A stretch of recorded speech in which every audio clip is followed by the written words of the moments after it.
Bem, nós estamos aqui na Câmara Federal, em Brasília, na antessala do plenário aqui, e a Rádio Guarujá e a RDA Brasil presente aqui, desta vez conversando com o deputado Esperidião Amin.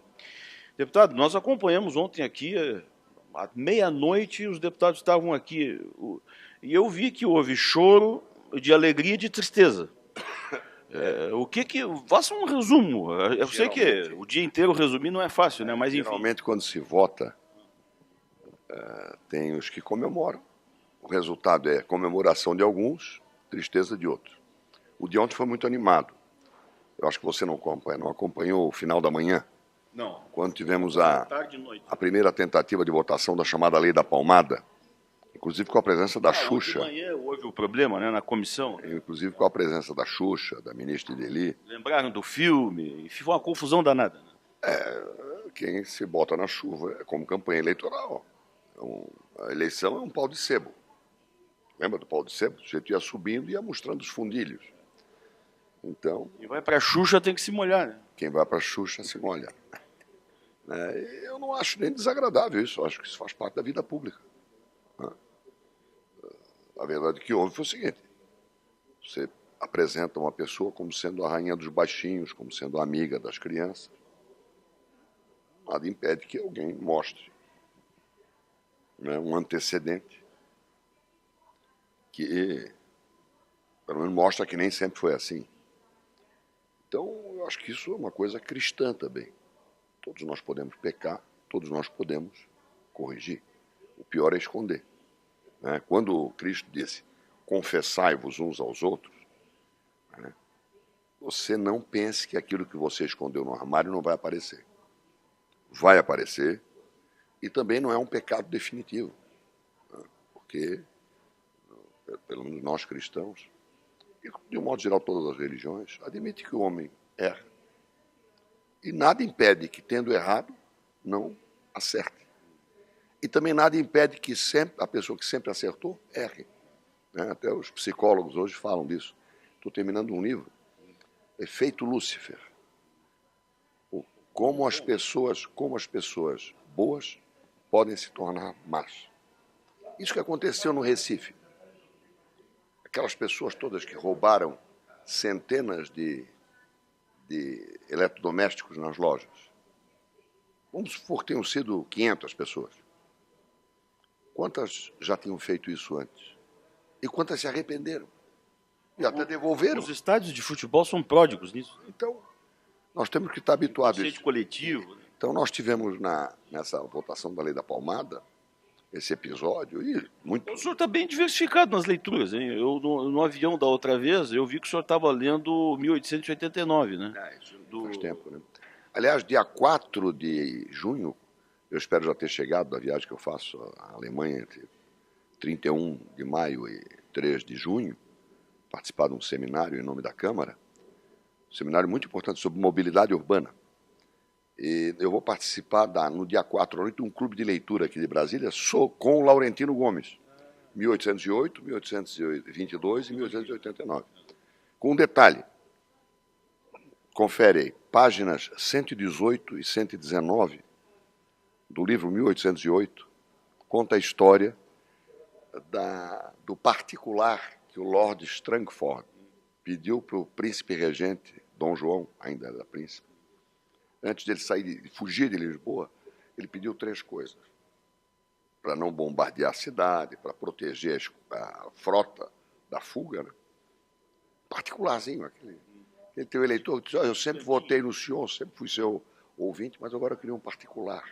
Bem bomba, né? Aí ele pediu 3 coisas. Abertura dos portos às nações amigas, ou seja, a Inglaterra. Tarifa especial para a Inglaterra, free shop, tudo bem.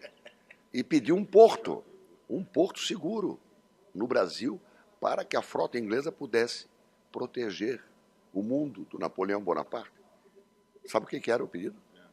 Que a ilha de Santa Catarina passasse a coroa inglesa como Gibraltar, uma espécie de Gibraltar, Hong Kong. Você poderia ter morado numa possessão inglesa. E eu poderia ter nascido, imagina, com esse perfil norueguês. Com esse nariz de norueguês que eu tenho. Mas não me lembro desse detalhe. Sim, páginas 118 e 119. Isso é confirmado por um outro historiador, Melo Moraes, que eu fui atrás, depois que li isso, fui atrás de outras fontes. Foi conferir o Laurentino. Fui conferir. Mas tinha lá, comprei o livro do Melo Moraes. E é verdade. Os 3 pedidos foram abertura dos portos das Nações Amigas, free shop para nós, não pagar imposto, Zona Franca. E o terceiro, cessão à Inglaterra da ilha de Santa Catarina, que era o porto mais importante para quem circunnavegava, né? Porque tinha que passar lá pelo final da América do Sul, pelo Estreito de Magalhães. Né?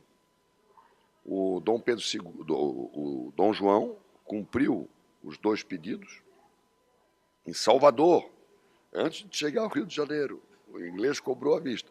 E o outro ele foi levando, e enganou. Então, tem isso. E conseguiu, não sei se foi bom ou ruim para nós. Né? Você teria que aprender inglês para chegar em Florianópolis.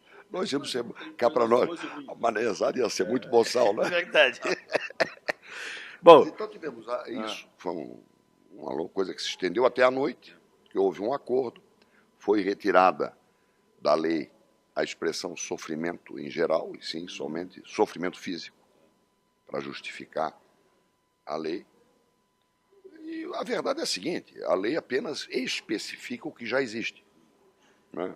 Qualquer crueldade já está tipificada. Só agora ela foi envelopada numa lei especial. Mas aquela velha palmadinha está proibido. É suspeita. Não, é sofrimento físico. Eu não sei se você pode confessar quantas palmadas você teve. Eu tomei uma tapona. Eu tomei uma do meu avô, mas do de pai e mãe não. Um tapa e um puxão de orelha. Tapona é bom, né? Mas não foi um tapão. Né?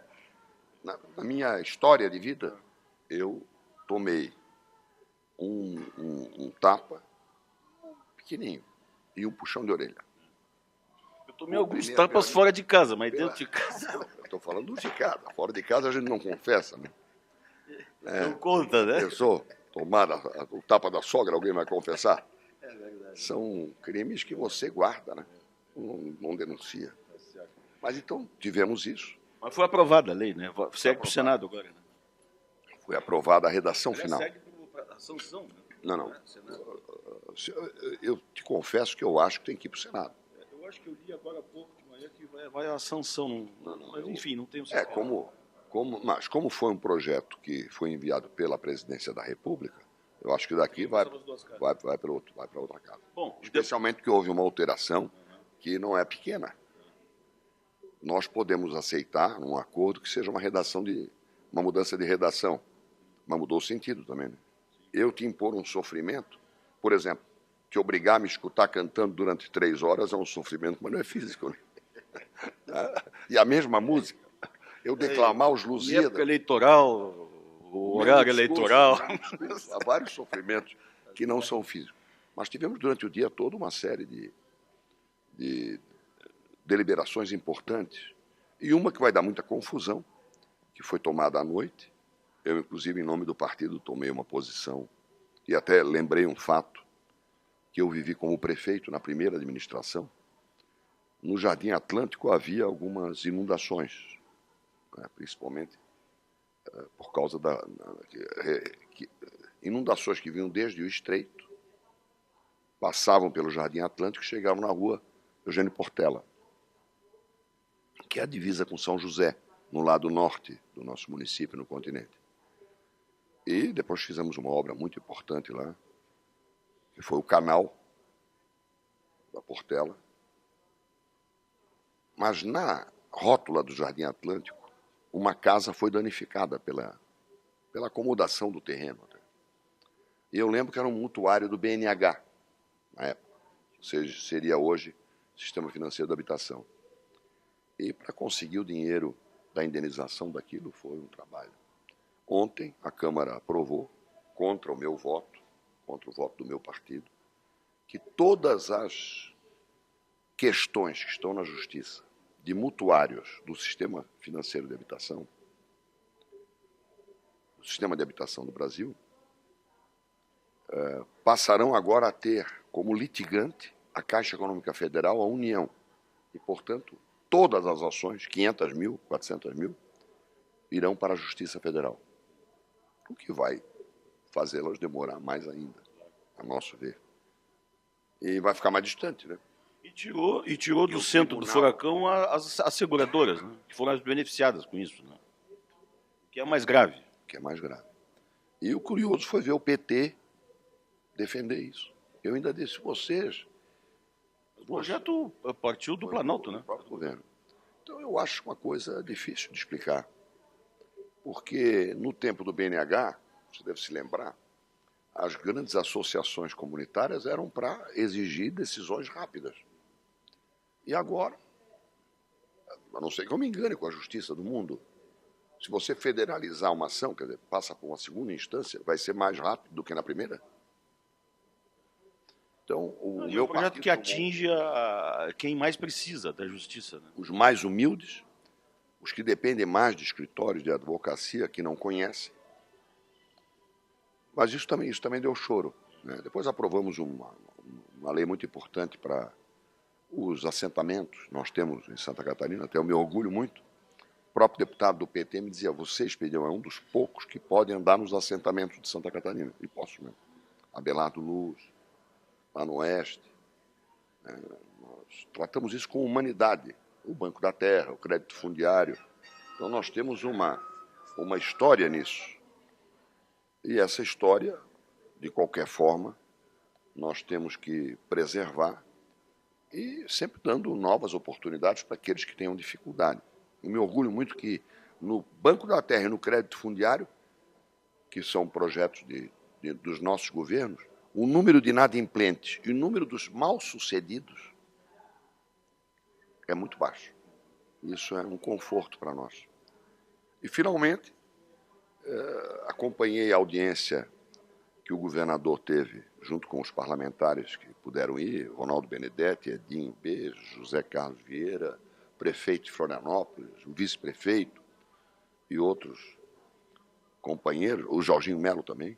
O governador também estava, né? Sim, o governador O governador ainda está aqui em Brasília. Sim, mas está com a ministra Miriam Belchior. Passa agora, tarde às 9 horas. Às 9 horas, o João Antônio e o prefeito César Souza lá estarão, além de outros.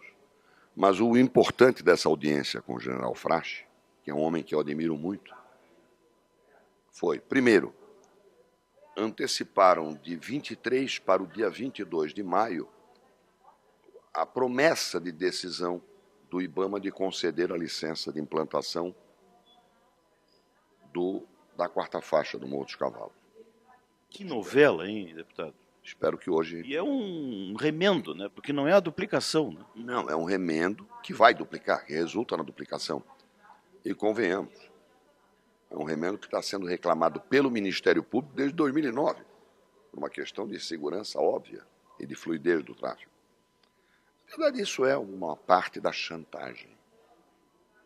A FUNAI tomou uma decisão. Enquanto não homologarem a terra indígena do Morro dos Cavalos nos termos de um laudo antropológico que é considerado fraudulento pela Procuradoria-Geral do Estado de Santa Catarina, não é por mim, considerado fraudulento. Laudo da antropóloga, que na sua tese de doutorado diz que antes de fazer o laudo participava de rituais xamânicos, ingerindo ayahuasca e tendo visões. Então, com isso, a terra indígena do Morro dos Cavalos foi passando de 16 para 100 e de 100 para 2.000 hectares. Mais umas 3, a ayahuasca vai para 4.000, 5.000 hectares. Né? Quer dizer, a gente começa a ver dobrado, triplicado, quadruplicado. Mas, sem ironias, não sou eu que digo o quê. Então, enquanto não sair a homologação da terra indígena, eles vão criar caso. É um jogo de pressão que eu chamo de chantagem. Mas, então, hoje, dia 22 de maio, deveremos ter, sempre com desconfiança e com vigilância. Eu já perdi 2 apostas com o Walter Souza, sabe?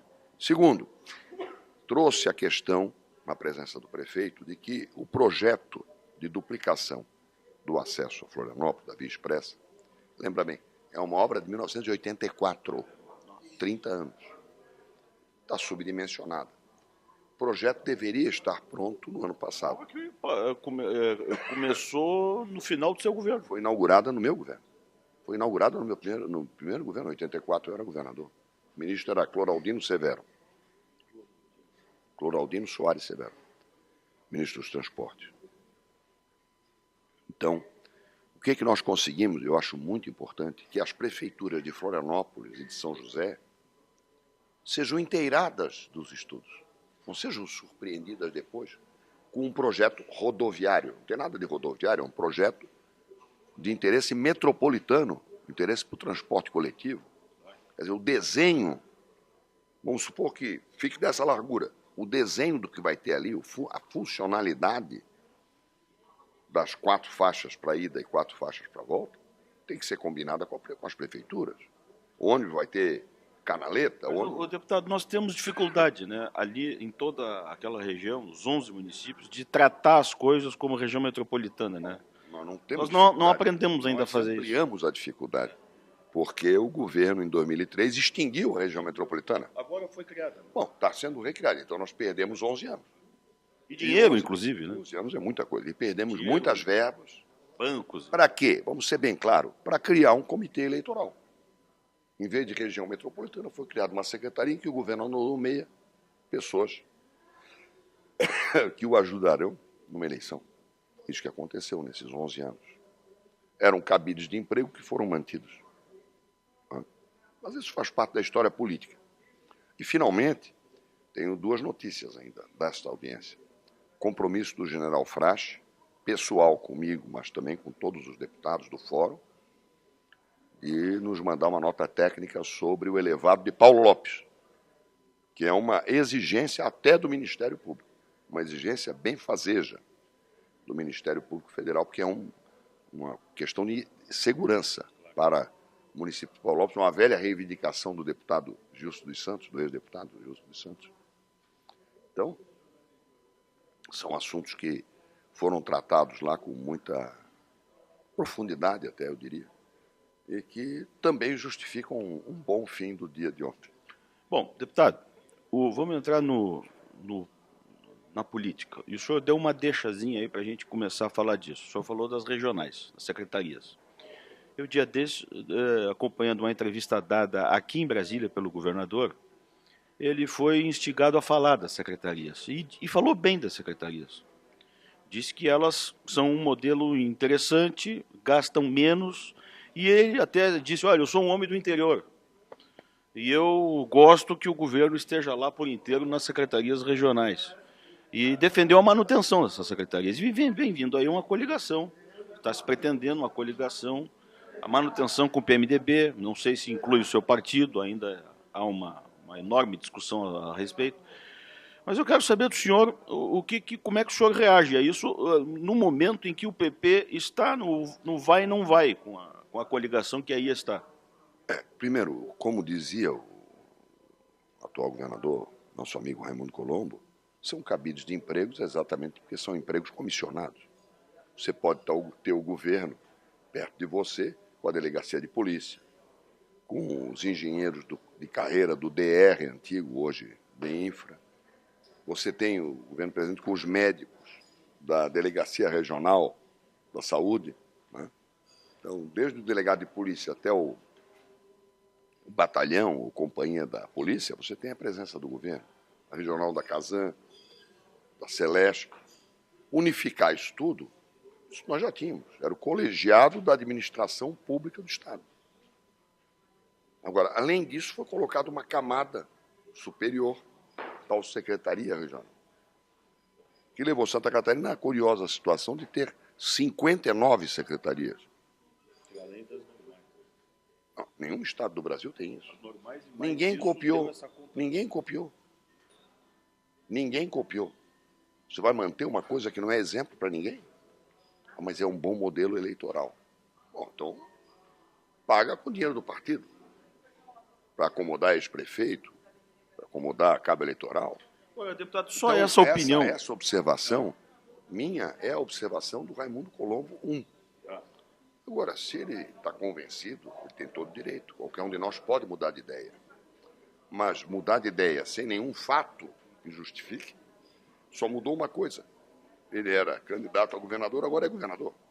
Então, está comprovado, né, que não há nada mais parecido com o governo do que a oposição quando chega no governo, né? Mas eu não sou obrigado, eu não sou governo, e se fosse governador, tomaria outras providências. Tá, mas essa sua opinião, do jeito que o senhor está colocando, já não seria o suficiente motivo para que o PP, na sua opinião, não participasse desta coligação? Não, isso não é motivo suficiente. Isso aí é uma questão para discutir, programática. Há muitas outras razões. O governador também declarou que precisa de um mutirão de muitos partidos para enxugar a máquina. Convidar partido político no Brasil para reduzir emprego político é mais ou menos como você combinar com 4 amigos, fazer uma incursão de 5 noites na zona das boates, né, de uma cidade. Só jogando canastra. Não, para pregar castidade e moderação, né?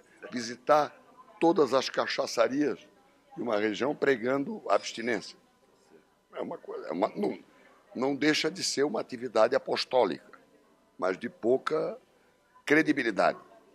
E, finalmente, o governador também lançou a verdadeira missão, que é fazer um grande esforço para solucionar dívidas que estão aí pululando na frente dele e que vão começar a estourar agora.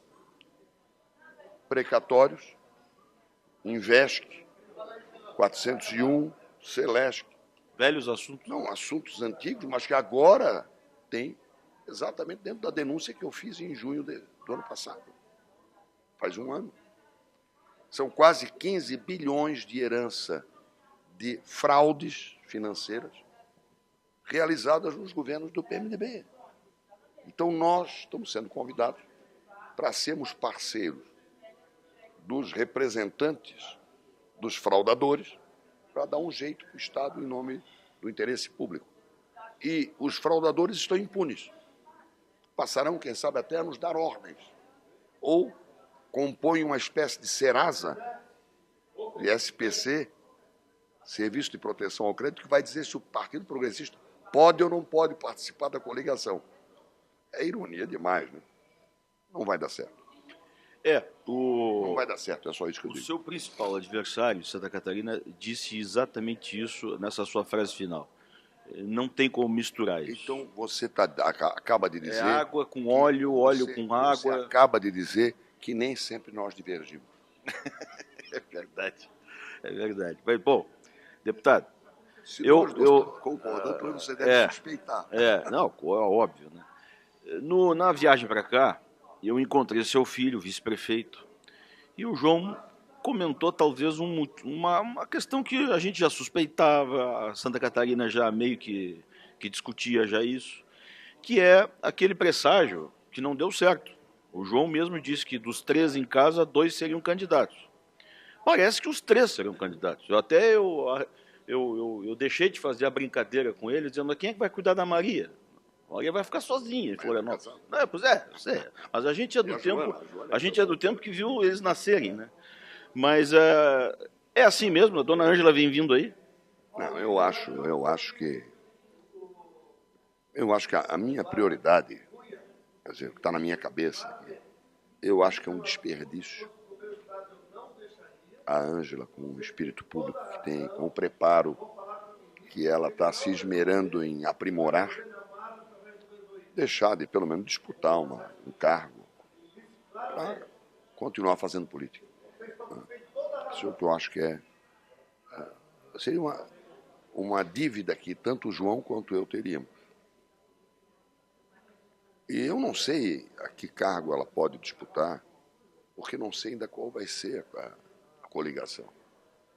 Se eu terei dificuldades, caso haja uma coligação com o PMDB, as dificuldades dela serão maiores. Porque, como é que eu vou te dizer, os alemães, de um modo geral, são mais explícitos. Deu para entender? Pois é. Olha só onde que eu fui buscar, mais explícitos. Os homens que fazem parte da política, mais acostumados a conviver com o inusitado. Mas as mulheres, justiça lhe seja feita. E os alemães... E se tratando de Dona Ângela, a gente não há dúvida, né? Quer dizer, como eu digo brincando, alemã e de cabelo preto, é mais difícil ainda. Eu sei porque eu tenho uma em casa, é assim. O deputado, mas o João disse que a Dona Ângela tem potencial, tem musculatura para ser o que quiser nessa eleição. Isso nós concordamos, e mais do que musculatura, ela tem devedura. Né? Você não pode esconder talentos. Tem que se expor, se vai ganhar, não vai ganhar, é outro problema. Mas esconder em casa é que é ruim. É isso que o Evangelho condena. O Evangelho não condena por eu tentar colocar o meu talento e não quererem. O que o Evangelho condena é eu enterrar, para ele não se machucar. O senhor, eu vou lhe trazer de novo aqui a opinião do senador Luiz Henrique, que talvez o senhor concorde de novo com ele, não sei, vamos lá. Ele disse o seguinte, que é bem provável que haja, para uma solução desta encrenca que se criou com o PP, entra ou não entra, Ponticelli fica ou não fica ao lado do governador, é que o PP lance Ponticelli ao Senado, mas pelo PP, e aí talvez viria a Dona Ângela ao governo, e o governador ficaria à vontade da sua militância do PSD, no interior do Estado principalmente, a fazer campanha para Ponticelli, né, unindo os antigos parceiros eleitorais e ideológicos até. E o PMDB apresentaria um candidato ao Senado e o PMDB também faria a sua parte. O senhor acredita nessa solução extraoficial? Eu acho que trata-se de uma solução delirante de super farsa. A coligação PMDB-PP já é uma farsa, um embuste, que eu acho que a sociedade vai repelir, como já repeliu em Tubarão. Lá, o Eduardo Moreira, o Juarez Ponticelli, o Edinho Bez montaram uma coligação de 12 partidos, fizeram a metade dos votos do candidato que venceu e que não queria coligação. Às vezes o povo percebe que vai ter que pagar a conta desse acerto do serpentário. Isso é uma reunião de serpentes. Elas ficam se picando e, o que é pior, vão picar todo mundo que chegar por perto. Governar para um grande projeto com um serpentário, olha, é uma tarefa quase messiânica que o governador se propõe. Mas eu não estou preocupado com os incômodos dele apenas. Estou preocupado com a repercussão para o povo. Como é que vai ser conduzir o governo, a segurança, a saúde, a educação, melhorar o serviço público, reduzir o desperdício de dinheiro público com um serpentário desse te pedindo compensações. Ah, você olhou para o Marcelo, tem que agora olhar para mim. O povo é que vai pagar essa conta. E às vezes o povo percebe, às vezes também não percebe. E eu acho que já é um embuste essa proposta.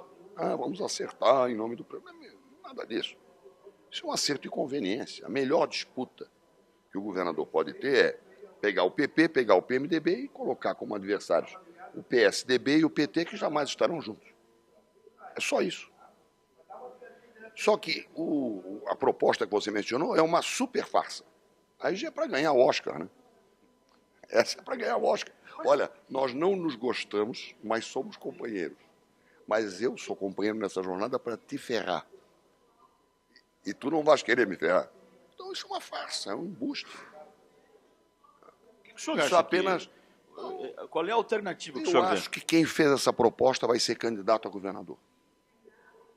Pois é, o senhor deu sabe... para entender? Deu. Sabe quem é que está esperando por isso? O PT. Que está isolado. O senhor sabe que eu perguntei isso de pronto para o senador? Senador, o senhor não quer ser... Você também pensou nisso? Pois então. Eu e a torcida do Flamengo. Então já não é o cisma, é o espírito. Havaí junto e tal. Rancor. Eu perguntei isso a ele. Me conforta. E aí o senhor sabe o seu raciocínio. O senhor sabe o que ele respondeu? Que irá se aposentar. Diz que terminará o mandato de senador e ele vai para casa. Não será nem candidato à reeleição, muito menos candidato a governador, né? E desfez aquele sonho que todos falam de vez em quando aí, que ele gosta. Mas eu estou aqui como um... Você insiste na pergunta porque você não acreditou. Não, é porque continuam falando. Continua. É. Os outros continuam. Exato. não acreditando. E você segue os outros. Não sei se continua. Né? Se Mas continua, o fato é que o boato, o senhor mesmo agora lembrou disso. Não, eu apenas sou um retardado.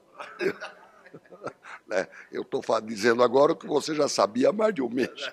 Estamos retardados juntos, então. Não, há mais de um mês que você já sabia. Mas, não, essa entrevista foi de anteontem. Mas continuo falando. Pois é, então. Eu até brinquei com ele, o senador, está gravado. O senhor, então, vai se aposentar? Vou me aposentar, os mais novos aí e tal. Nunca. O senhor não acredita nisso? Nunca aconteceu na história que alguém tivesse anunciado a sua aposentadoria e depois não tivesse se aposentado.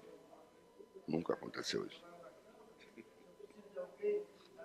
O Júlio Iglesias já falou que ia parar. O B.B. King disse que ia parar. Pelé também, enfim. Bom, Pelé que é um nome santo. Né? Mas eu vou lhe fazer a pergunta fatal, né? O que o senhor acha que irá acontecer? Qual é o seu prognóstico? Nunca foi tão embrulhado porque nunca houve tanta mentira. Como dizia um colega seu, o que eu tenho que fazer em Brasília se eu não sei mentir? Ou seja, estão mentindo tanto que ultrapassa a minha capacidade de imaginar, quanto mais de acompanhar. Primeiro, esse acordo é uma mentira. Você juntar no mesmo saco pessoas que se detestam, até por jeito de ser, por jeito de gerir, de administrar, que tem um passivo de ações judiciais, né, incomodando. Eu soube que o senador Luiz Henrique se queixa muito das ações judiciais que a liderança do partido, o próprio Juarez, e a bancada e o partido moveram contra ele. Eu tenho algumas também, ações judiciais. E uma delas foi movida pelo senador Luiz Henrique, então governador do Estado, e pelo seu secretário da Fazenda, Max Bornold. No dia 7 de outubro de 2007, eu estava dando aula na universidade, 9h pouco da manhã, bateram a porta, abriram a porta, e o sujeito se apresentou, sou da Polícia Federal, no meio da aula. E tem uma notificação para o senhor. O senhor se retire e me espere. Fechou a porta e ficou me esperando. O que você acha que meus alunos ficaram pensando? Fui lá, assinei a notificação. No dia 10 fui lá. Era uma notificação de um eventual crime eleitoral que eu teria cometido por ter acusado o então governador e o então secretário da Fazenda pela nomeação do Aldo Rei Neto e pelo dinheiro que acharam no apartamento dele lá em Jurerê Internacional. 3 milhões de dinheiros, porque tinha dólar, euro, reais, etc. Eu desconheço que isso tenha acontecido na ditadura. O professor ter a aula interrompida pelo agente da Polícia Federal. Como é o processo eleitoral, ele corre na Justiça Federal. E a Polícia Federal é que investiga, na Justiça Eleitoral. E os inquéritos são conduzidos pela Polícia Federal. Até agora explicar para os teus alunos que não era corrupção, que não era... Porque eu acusei ambos de serem os responsáveis pela nomeação do homem da Operação Dilúvio, com todas as acusações, e impune até hoje. Isso foi em 2006, agosto de 2006. Então, se é para falar de ação, eu tenho a mais pitoresca. Na época foi constrangedor. Então, esse serpentário que o espírito cristão e de conciliação do governador Raimundo Colombo, que todos nós reconhecemos que é um homem paciente, humilde, esse serpentário não vai ser caro para ele, vai ser caro para o povo. E eu não acredito nisso. Mas eu lhe perguntei qual é o seu prognóstico. O que o senhor acha que acontece? Não vai dar certo, mas pode ser que seja, pelo menos envelopado. O que é dar certo? É produzir bons frutos. Mas não é impossível que as convenções partidárias homologuem isso. Mas homologuem, inclusive, o PP nesta coligação? Sim, não é impossível. Ou é? É isso que eu estou dizendo. Mas não vai dar certo. Essa é uma hipótese. A outra hipótese é que o PT consiga atrair o PMDB. oferecendo ao PMDB a cabeça de chapa. Muda completamente o quadro que está aí hoje. E, finalmente, há a possibilidade de que nós, se Deus quiser, sejamos excluídos desta coligação com o PMDB e vamos procurar outro parceiro. Aí qual é o parceiro que sobra? É o PSDB. Com uma vantagem para essa terceira hipótese que eu não posso negar. É a que eu prefiro. Não precisaremos dar explicação. Mas aí, poderemos fazer campanha sem ter que explicar. A campanha com o PMDB vai ser 4 meses de explicação. O que vocês estão fazendo aí junto? Agora, nessa composição com o PSDB, a dona Ângela seria candidata ao Senado, né? Não falo de nome. Não falo de nome. Quando você é meu parceiro, nós vamos procurar como é que a empresa pode render mais. Deu para entender? É exatamente o contrário dessa super farsa que você falou. O PMDB lança um candidato a senador, o governador lança outro. Vamos nos enganar durante a campanha. Isso é uma super farsa. A verdade numa coligação é, primeiro, você ter uma baixa taxa de rejeição. Ela será autoexplicável. Sabe o que é autoexplicável? Não precisa você explicar nada. E, finalmente, procurar o melhor resultado para a eleição e para depois da eleição, caso seja vitorioso. Isso é que é o bom. Destas 3, por exclusão, você vê que eu cheguei nela, por exclusão, a que vai ter menos explicação a dar. Se vai ganhar ou não vai ganhar, não sei. Que vai ser mais fácil de compor, com humildade, com resignação. Você não vai poder disputar, Esperidião, porque você tem muita rejeição. Tá certo, eu não disputo. É melhor fulano, é melhor o Paulo Bauer na cabeça, porque ele vai ter muito voto em Joinville. Nós queremos o melhor resultado. Deu para entender? Pergunta final. Se vai ganhar, nós fizemos quase um programa inteiro aqui. Se vai ganhar ou perder, eu não sei. Mas, por exclusão, é a melhor composição. No papo com... pois é, mas finalmente. No papo com o João eu vi ele muito entusiasmado com o Eduardo Campos. O senhor disse para mim aqui nesse microfone que as lideranças do PMDB estão doidas para traírem a Dilma. Lembra disso que o senhor falou, né? Agora eu lhe pergunto, o PP está doido para o quê?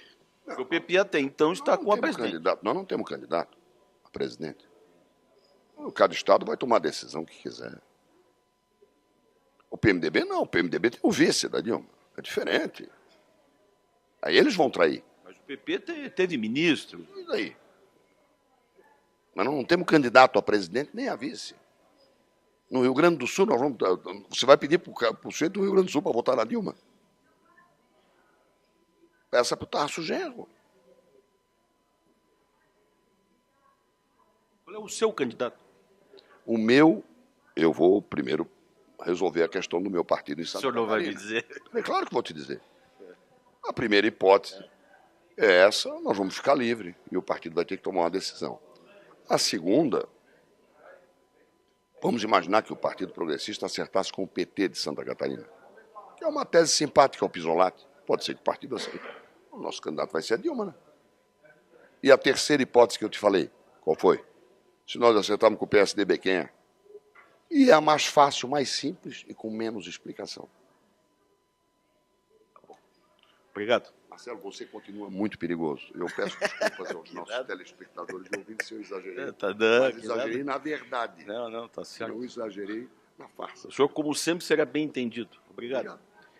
O deputado Esperidião Amic nos atendeu aqui na antessala da Câmara Federal, do plenário, que fica aqui pertinho, e que a gente vai ouvir outras lideranças também, ainda nesta nossa estada aqui em Brasília e no Congresso Nacional.